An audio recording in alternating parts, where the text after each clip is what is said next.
जाने मौत के बाद क्या होता है आत्मा के साथ, जानकर कांप उठेंगे आप। गरुड़ पुराण प्रमुख हिंदू धर्म ग्रंथों में से एक है। किसी की मृत्यु के बाद घर परिवार के लोग ब्राह्मण द्वारा ये ग्रंथ सुनते हैं। इस पुराण में भगवान विष्णु ने अपने वाहन गरुड़ की मृत्यु से संबंधित अनेक गुप्त बातें बताई हैं। मृत्यु के बाद जीवात्मा यमलोक तक किस प्रकार जाती है, इसका विस्तृत वर्णन गरुड़ पुराण में बताया गया है। आज हम आपको गरुड़ पुराण में लिखी कुछ ऐसी ही खास एवं रोचक बातें बता रहे हैं। गरुड़ पुराण के अनुसार जिस मनुष्य की मृत्यु होने वाली होती है वह बोलना चाहता है लेकिन बोल नहीं पाता।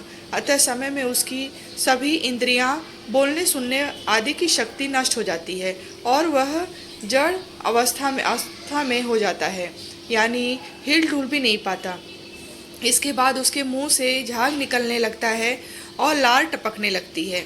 उस समय दो यमदूत आते हैं। उनका चेहरा बहुत भयानक होता है।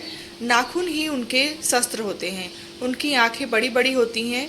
उनके हाथ में दंड रहता है। यमराज के दूतों को देखकर प्राणी भयभीत होकर मल मूत्र त्याग करने लग जाता है।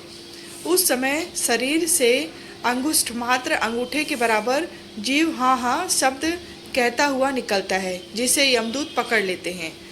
यमराज के दूत उस शरीर को पकड़कर उसी समय यमलोक ले जाते हैं, जैसे राजा के सैनिक अपराध करने वाले को पकड़कर ले जाते हैं। उस पापी जीवात्मा को रास्ते में थकने पर भी यमराज के दूत डराते हैं और उसे नरक में मिलने वाले दुखों के बारे में बार बार बताते हैं।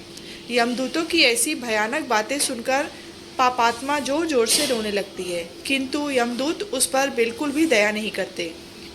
इसके बाद वह अंगूठे के बराबर शरीर यमदूतों से डरता और कांपता हुआ कुत्तों के काटने से दुखी हो अपने पापों को याद करते हुए चलता है।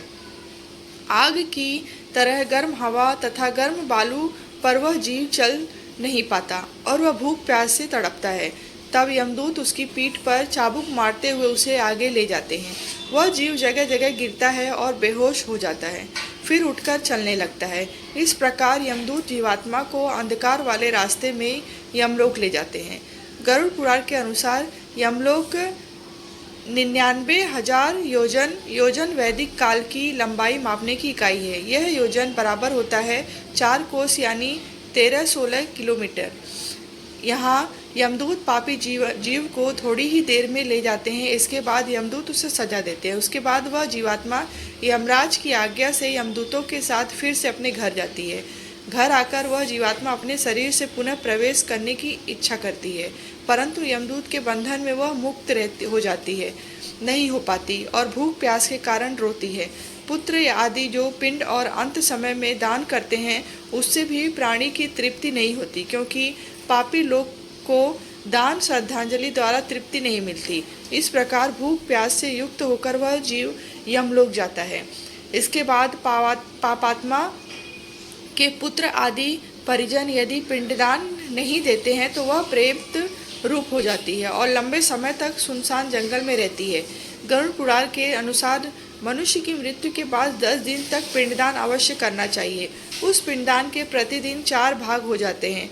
उसमें 2 भाग तो पंच महाभूत देह को पुष्टि देने वाले होते हैं, तीसरा भाग यमदूत का होता है तो चौथा भाग प्रेत आत्मा खाता है।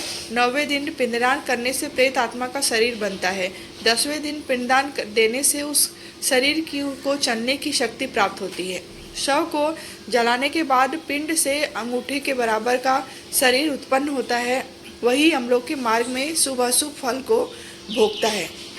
पहले दिन पिंडदान से मूर्धा सिर, दूसरे दिन से गर्दन कंधे और तीसरे दिन से हृदय, चौथे दिन से पिंड से पीठ, 5वें दिन से नाभि, छठे और 7वें दिन से कमर और नीचे का भाग, 8वें दिन से पैर, 9वें और 10वें दिन से भूख प्यास आदि उत्पन्न होती है। जैसे पिंड शरीर को धारण कर भूख प्यास से व्याकुल प्रेत 11वें और 12वें दिन का भोजन करता है। यमदूतों द्वारा 13वें दिन प्रेत आत्मा को बंदर की तरह पकड़ लिया जाता है। इसके बाद वह प्रेत भूख प्यास से तड़पता हुआ यमलोक अकेला ही जाता है। यमलोक तक पहुंचने का रास्ता वैतरणी नदी को छोड़कर 86,000 योजन है। 47 दिन लगातार चलकर आत्मा यमलोक पहुंचती है। इस प्रकार मार्ग में 16 पुरियों की पार कर पापी जीव यमराज के घर जाता है। इन 16 पुरियों के नाम इस प्रकार है: सौम्य, सौरीपुरम, नगेंद्र भवन, गंधर्व, शैलागम, क्रौंच, कुरुपुर, विचित्र भवन, ब्रह्मपाद, दुखदम, नाना कंद्रपुरम, सुतपद भवन, रौद्र, पर्योशरणम, सिद्धेय, बहुभूति। इन 16 पुरियों के पार करने के बाद आगे यमराजपुरी आती है। पापी प्राणी यम पास से बंधे हुए मार्ग से हाहाकार करते हुए अपने घर को छोड़कर यमराजपुरी जाते हैं।